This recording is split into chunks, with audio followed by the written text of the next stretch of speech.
Buongiorno. This is Angela's Kitchen, and I'm Angela. We're going to learn to cook marinara sauce today, and using marinara sauce as its base, we can also prepare other very interesting dishes such as veal parmigiana, chicken parmigiana, and a shrimp sauce with linguine. We're going to do the veal cutlet parmigiana today and the shrimp sauce with the linguine. Now, marinara has a meaning. Marinara means a sailor. So this sauce is a sailor-type sauce. The sailors in Italy were very poor, and of course they couldn't carry meat on the ships, which had no refrigeration, so they devised a plan to make a hearty meal out of plain tomatoes, of which they had enough, and several spices, and threw some cooked spaghetti into the pot and the marinara sauce over it, and they had a delicious meal which was filling and very attractive as well. The ingredients that we are going to use for our marinara sauce are as follows. We will need 4 tablespoons of olive oil, 1 clove of garlic, which we will crush, 1 small onion minced, 1/4 of a green bell pepper or a red bell pepper. Now, I prefer the red bell pepper because red bell peppers are much, much sweeter. Sometimes you can get a combination of both in one pepper, and then if you use the red portion of it, you'll find that it imparts a much sweeter flavor to the sauce. I'd like to show you that inside the pepper, of course, there are the seeds which you will cut out, and also the webbing. The webbing in the pepper tends to be a little bitter. So when you slice up your little bell pepper, all you have is the flesh. We will need a large can of Italian-type tomatoes. Those are the plum tomatoes that are pictured here. And if on the can you see San Marzano, you know you have the top quality tomato for making tomato sauce. Then we will have about 3 sprigs of fresh parsley. However, if you don't have fresh parsley on hand, your dry parsley will do just as well, and you'll use about a half teaspoon of that. I had basil growing in my garden, and so I froze it over the winter, and so I used 3 leaves of my basil and crushed it here this morning. Again, if you don't have fresh basil, which you are likely not to have, the dry basil is fine, and use a half a teaspoon of that. Now you say, well, what is she using carrots for in her marinara sauce? Many people, upon tasting their tomato sauce, find that it's a little acid, and will add a teaspoon of sugar. Don't do that. Instead of that, let's try something natural. Peel and cut a carrot in half, and the sweetness of the carrot will impart a very nice flavor to the tomatoes and make them sweet. For grating over the spaghetti, we will use either Romano cheese or Parmigiana cheese. Now, here I have them as they come from the Italian stores. The Romano cheese is a sheep cheese, comes from sheep's milk. The Parmigiana comes from cow's milk. The Romano cheese is spicy and tangy and has a real kick to it, whereas the Parmigiana cheese is a more subtle flavor. Again, if you don't have those and you don't wish to grate your own cheese, you can find very good imported cheeses in your supermarket.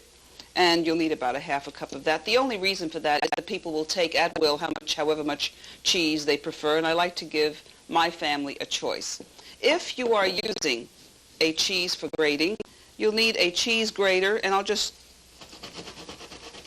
grate it fresh, put it in a little dish, and serve it to your family, and it's a very simple process. However, as I say, it's not necessary. And of course, salt and pepper to taste.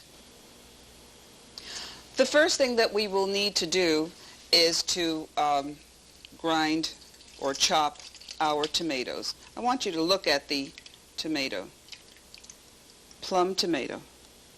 It's beautiful. This happens to have some basil of its own, so if you don't have fresh basil, there is a basil taste in the tomato.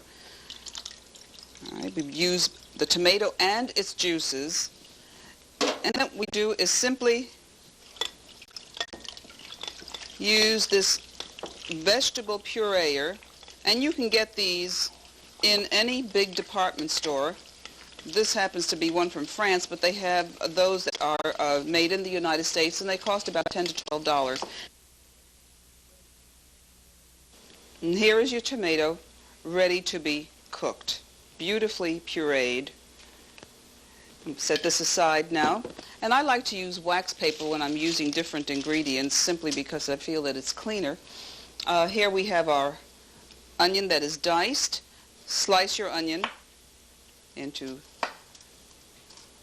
thin slices, and then with your chef's knife, and it's very fast,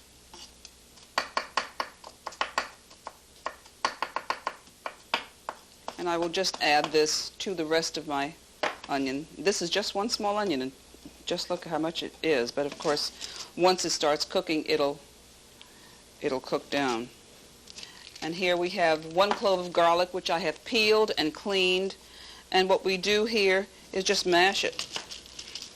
Careful that you don't get cut. Now the reason for that being that it imparts a good garlic flavor without having to bite down on the pieces. And once that is done, let's put it back again in its little container. And now we're ready to start our marinara sauce. Would you join me at the stove?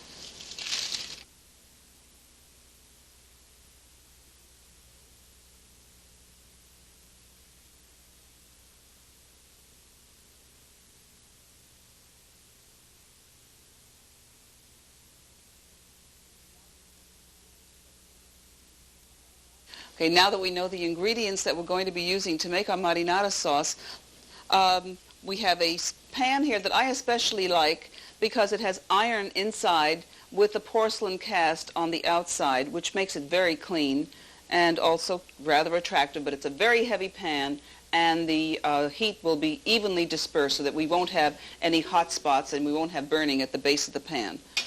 We use a wooden spoon rather than a metal spoon because metal imparts a kind of flavor, even though it's almost imperceptible, but it does. Let's turn on our heat to medium-high on the stove. Now, of course, gas stoves, you would have to know where medium-high is. On the electric stoves, it's indicated on the little circle there. And then add our 4 tablespoons of olive oil.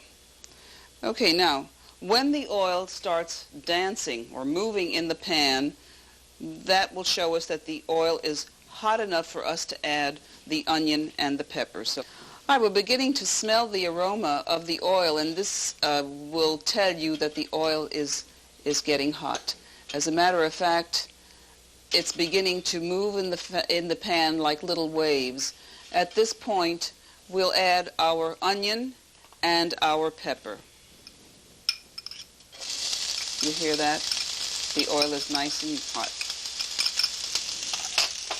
Let's stir.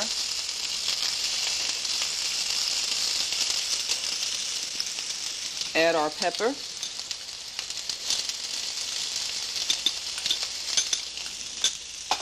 And stir again. And continue stirring until both the onions and the pepper have a nice glaze to them but have not turned brown. If they turn brown, you're going to find that it's going to be bitter. So just keep moving it around so that it does not get brown. This will take just a minute or two.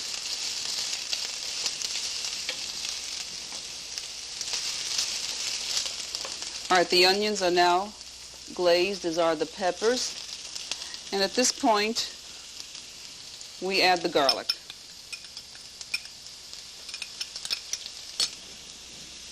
And stir.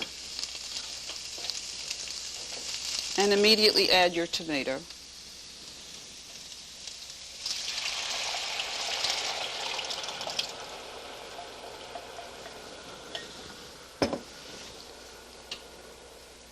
There you are. Now, a little hint.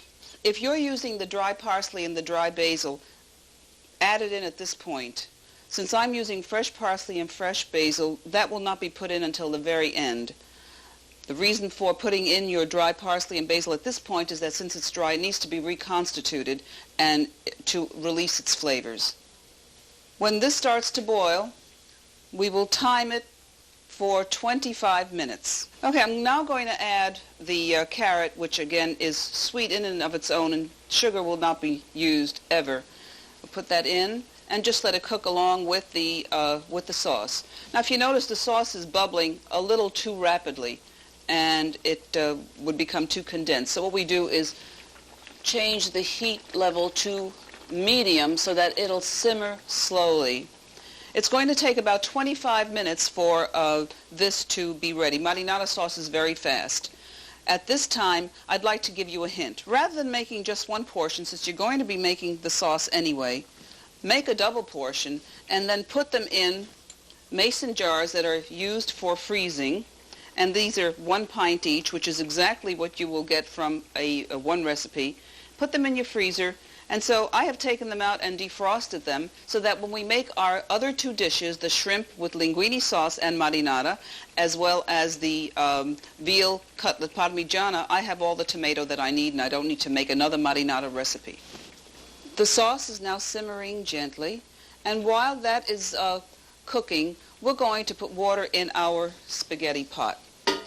In order to cook a pound of spaghetti, I recommend an aluminum pot that is about 8-quart capacity, because we're only going to fill it to 6-quart capacity.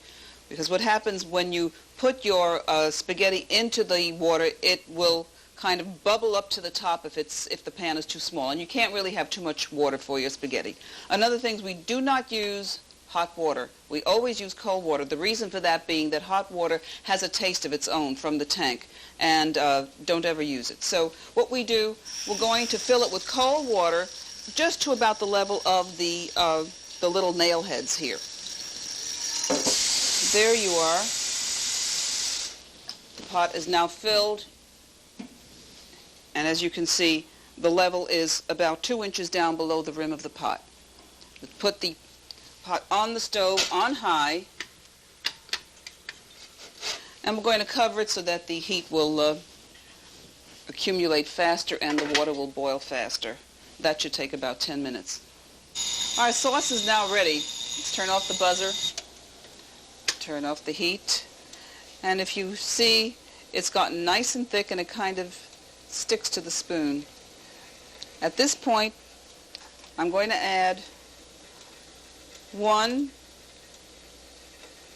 teaspoon of salt. Of course, that's to taste. You can add more or less as you like. Then our fresh parsley and our fresh basil. That smells good. And stir.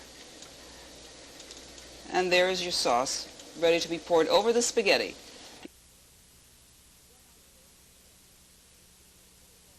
When I stir the spaghetti, once I put the spaghetti into the water pot, I use either a spaghetti turner, which has little prongs as you notice, or a spaghetti fork. We do not use a wooden spoon, because it would allow the spaghetti to adhere to one another. This does not allow that because the strands and the water keep running through. As with this, you keep turning the spaghetti in the pot and the strands remain apart. The spaghetti I'm using is an imported spaghetti from Italy. It's made of 100% pure semolina and not refined flour. And so it'll take a little longer to cook than your spaghetti that we get here usually in the supermarkets. However, this is also available at the supermarkets. I have put the 2 tablespoons of salt in the water. Spaghetti is a round, tubular pasta. And you notice I'm kind of alternating the placement of the spaghetti, and then with my fork, kind of push it down into the water as it gets soft.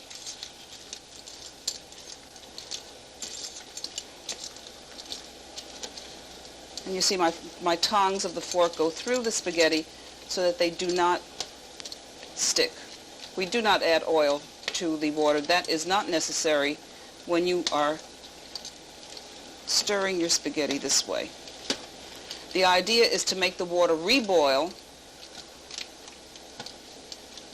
and at that time the spaghetti will not stick together if you have continually tossed them around this way. What we want to avoid is for the water to overboil. So what we do is lower the heat. Let's put it on medium-high for now and see, and time it. for about 8 minutes.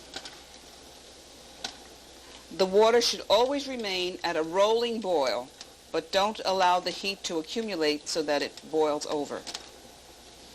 And don't allow it to stop boiling, because then you're going to have one mass of pasta together.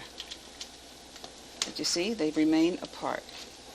And every once in a while, during the 8 minutes cooking time, take your fork and just stir your spaghetti, making sure that there is always a rolling boil. I'm going to raise that just a teeny tiny bit to medium-high and watch it to see that it doesn't overboil. Okay, this is testing time. Every manufacturer will give you its own times. This may not be ready yet, but I'm going to try it. Yeah, I think it needs at least 2 more minutes. Now, to be al dente. When they give you their span of time, let's say from 10 to 15 minutes or 7 to 10 minutes, it depends upon the kind of wheat they are using. The lower number is the al dente. Now, what does al dente mean? Well, in Italy, the legend has it that when cooks tested their spaghetti, they would fling a spaghetti they thought was cooked against a tile wall in their kitchen. And if they counted to 3 and it fell on the floor, it was just al dente. However, if the spaghetti stuck to the wall, it meant that the spaghetti was overdone and the cook would hang herself. Now, I'm not intending to hang myself, but I am giving a couple of minutes more to this because it is a durum wheat semolina pasta and will take a couple of minutes more. All right, let's see if our pasta is al dente now. I'm going to take a little piece and taste it, and it is perfect. And we want to get this out of the hot water as quickly as possible. I am using a colander that has a base that does not tilt. Pour the water out a little at a time, otherwise the steam will accumulate and hit you in the face, and that isn't very pleasant. So make sure that you pour a little of the water out at a time. Now, we will put the spaghetti into the platter, and before that, a word of caution.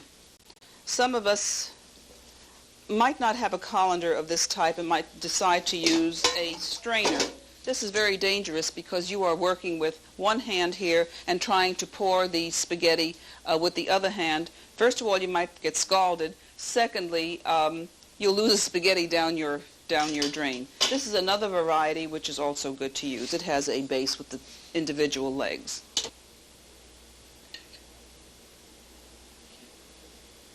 All right, we're going to put about half of the sauce over the spaghetti. You notice the carrots are still there. About half of that, and then we're going to stir the spaghetti as best we can so that the sauce will reach the spaghetti that are sitting on the bottom of the platter. And it becomes nice and moist and will absorb the flavors nicely before it's eaten. Let's remove our carrot. And you can save that for just a nice snack instead of a bar of candy or a cookie. And we will place the rest of it as a garnish over the spaghetti, over the top.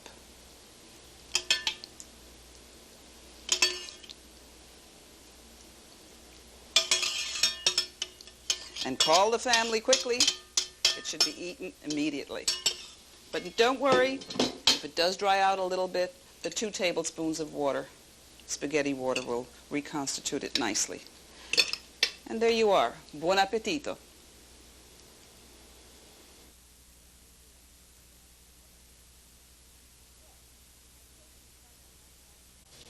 Well, I've taken a marinara sauce that I had frozen so I can use it on the veal cutlet parmigiana as well. So I don't have to go through the marinara sauce making, and so this is going to be a very fast dish. We need 1 pound of veal cutlets, 3 tablespoons of Parmigiano cheese, a half a cup of unseasoned breadcrumbs, 6 tablespoons of olive oil, a half a pound of whole milk mozzarella. Don't get the skim milk. The skim milk mozzarella, when it is warmed and then gets cold, turns into a rubbery mess. This does not.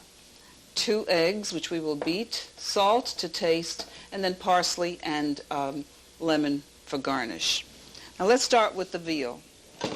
Sometimes you go to the butcher's and you ask for veal cutlets, and it's not really veal cutlets. They give you part of the rump with the round bone. Well, remove the bone and cut your one veal steak into pieces. But what you will need to do then is to flatten them, to make them like veal cutlets that the old-fashioned butchers used to slice for us. So what we do is take a cleaver, put the meat between 2 pieces of wax paper on a wooden board over to the end so that you have leverage, and slap it into submission. Now, I have done these for expediency. Now here's one that is thick, and I'm going to flatten that somewhat. It shouldn't be more than about 1/4 of an inch thick. I'm going to work on this one, and you'll see it getting larger as it flattens out. You see? Turn it over on the other side.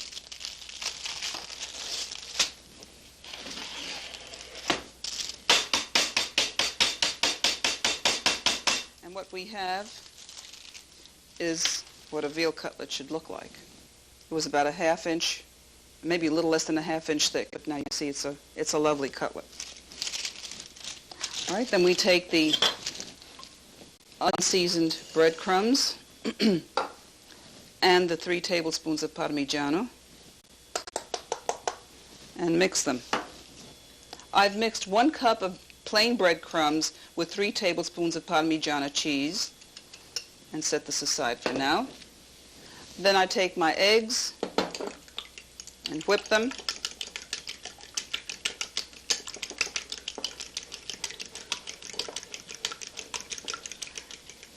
Add salt, I would say about 1/2 teaspoon of salt to taste, depending upon how salty you like your food, and some freshly ground pepper, and again mix nicely and put into a larger bowl.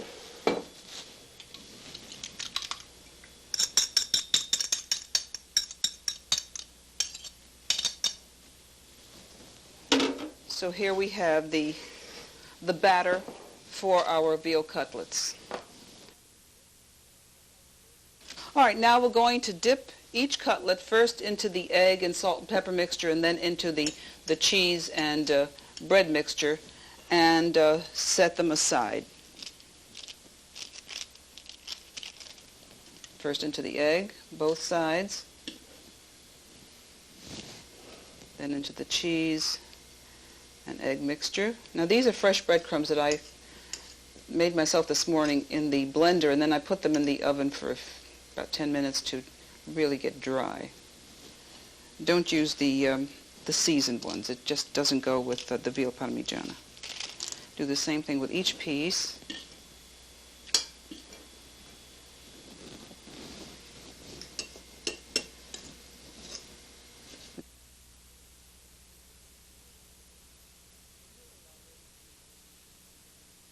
And here they are ready to be sautéed. 3 minutes on each side. I'm going to start the oil in the pan now.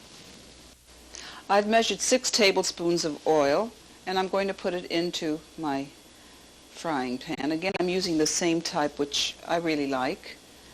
We've put the heat on high to allow it to heat up fast, but at that point, when it starts dancing in the pan, we're going to lower it to medium-high. Okay, our oil is ready. It's aromatic, and it's kind of dancing in the pan.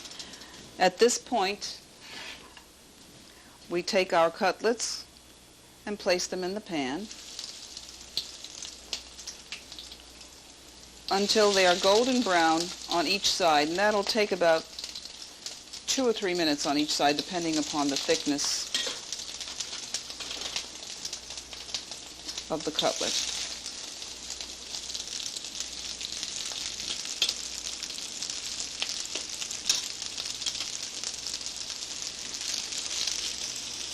All right, our veal is ready. I want you to bear in mind that veal should not be cooked as steak under high heat. That just tends to toughen it. Now, these are ready now. What I'm going to do is put them in the serving platter, transfer them into our serving platter.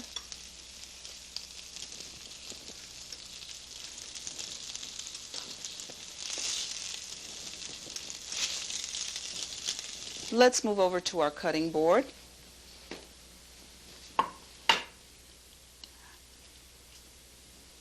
And I will put a slice of mozzarella, which again, remember, is a whole milk mozzarella, which stays nice and soft. The skim milk is not as good. All right. And if there are some areas that are exposed, you can cover them, but I think that's enough. Then, I take the marinara sauce that I had frozen, which is now defrosted, put about 2 tablespoons on each cutlet. This one really doesn't need as much, it's smaller.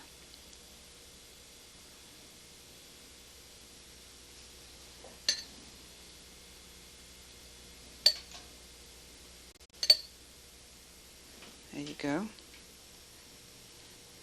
And I have preheated the oven to 325, which is, as you know, a slow oven. And I'm going to put this in the oven to bake for 15 minutes.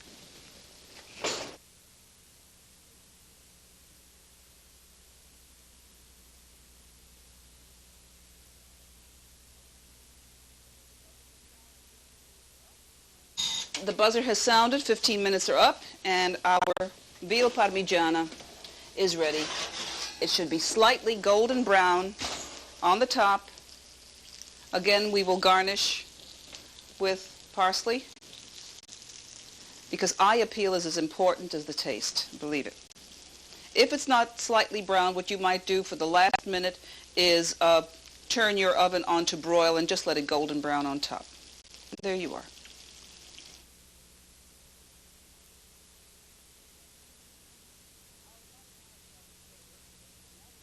Our marinara sauce is so versatile that now we're going to make a seafood sauce. Today we're going to do it with shrimp. So we buy a pound of fresh shrimp. Now what I've done is I've left 2 shrimp uncleaned because I have a different way of cleaning them, which I think is much easier than the way other people do it, because this is a 1-step cleaning process, whereas the other, when you take it from the bottom, is a 2-step cleaning process because then you have to take the vein off. I use a scissor and I take the upper part, not the lower part of the shrimp, and just cut a slit across the back, all the way back to the tail, like this. Then open up the shrimp, and the vein is exposed. Pulled, you've got your whole shrimp there, tail and all. The vein is exposed, and all you do is pull it out. Run it under water, cold water, and your shrimp is clean. See that? We'll do it again. With a scissor, cut the shrimp along the back as far as you can to the tail. Open the shell, pull it off by its tail. You had the whole tail there. Nothing is torn off. Your vein is exposed.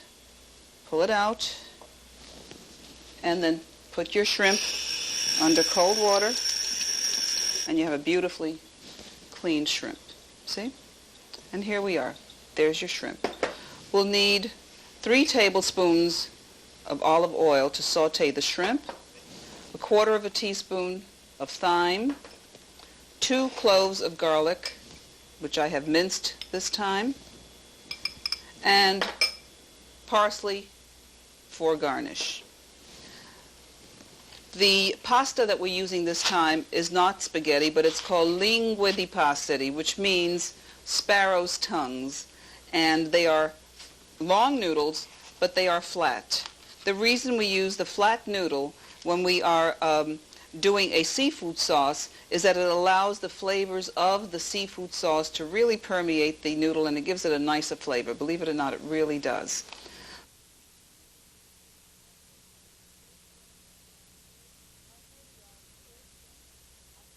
Right, here we are at the stove again. I'm going to use 2 1-pint jars of my marinara sauce and start heating it in its own little pot. That's 1, Now you can add a little water to this to get all of that good sauce out of there. And 2. But I won't do that right now.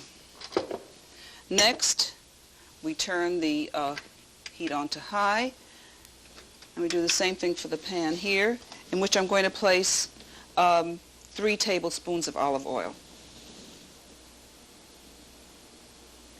Now, while this is getting hot, I'm going to put a little bit of cold water in each of these jars so that I get all of that good sauce out that's on the bottom there. I've got a good word for that. Just squish it around. There, you see? Do the same here. There you are. Now this is going to be getting warm while we cook our shrimp. I hear my oil. It's starting to be very, very aromatic. I'm going to lower it to medium. And now I'm going to add the shrimp. Well, I think we should really give it that. There, it's good.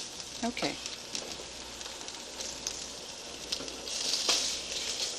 And try to keep the shrimp separate. That's why I use a large enough pan for that. I'm going to lower my sauce as it starts boiling there and just keep it at a simmer. All we need to do is to heat it through. We don't need to cook it anymore. Put all of my shrimp in, and let me show you what I'm doing here. I'm keeping them separate, as you see. I'm not piling them. So make sure the base is large enough for a pound of shrimp or however many you are cooking. I'm going to give these shrimp only 5 minutes. That is absolutely all. As they turn pink, they're ready. If you overcook shrimp, they become tough. You see? It's getting pink already. See that? When they are pink, immediately they are cooked. And put those that are still gray toward the center where the heat is higher. Okay. Make the heat, let's see, about medium-high. If you make it too low, what's going to happen is that the shrimp is going to release its juices and they'll become tough. So you don't want to do that. You want them just to sear both sides so that the juices remain inside. And again, no more than 5 minutes, or at least until they are pink. If you're not sure, time it for 5 minutes. If it's a smaller shrimp, give it 3 minutes. If it's a larger shrimp, give it 7. The shrimp is just about ready now. You see they're mostly pink. Here's one that still needs a little cooking. You see that? It's a little gray. I've turned the heat up to high. I'm adding my thyme.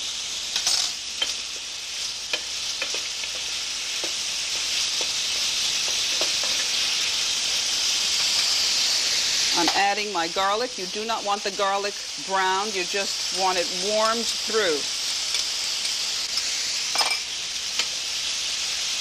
The aroma is wonderful. Yeah.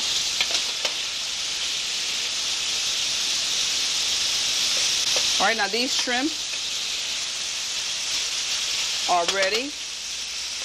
I'm going to turn off the heat. And all we need to do now is to place the heated sauce over the shrimp.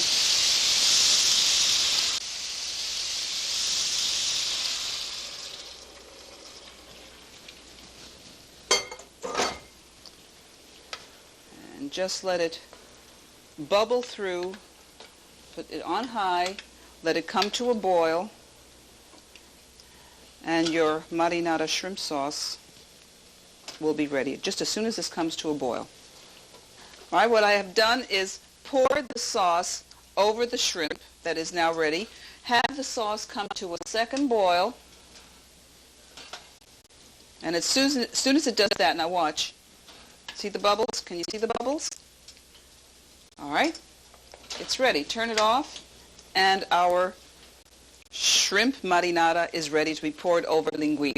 And garnish it with parsley. Which I'm going to do right now. There's nothing more beautiful than fresh parsley. Look at that. And your shrimp shrimp marinara is ready. I'm not going to go through the same process of boiling the linguine. It's the same process as you did for the spaghetti, again with the wooden spoon, the wooden fork rather, and this is the linguine made with the same kind of semolina, and they're flat noodles. Okay, now here you see that with the basic marinara sauce, we have 3 entrees.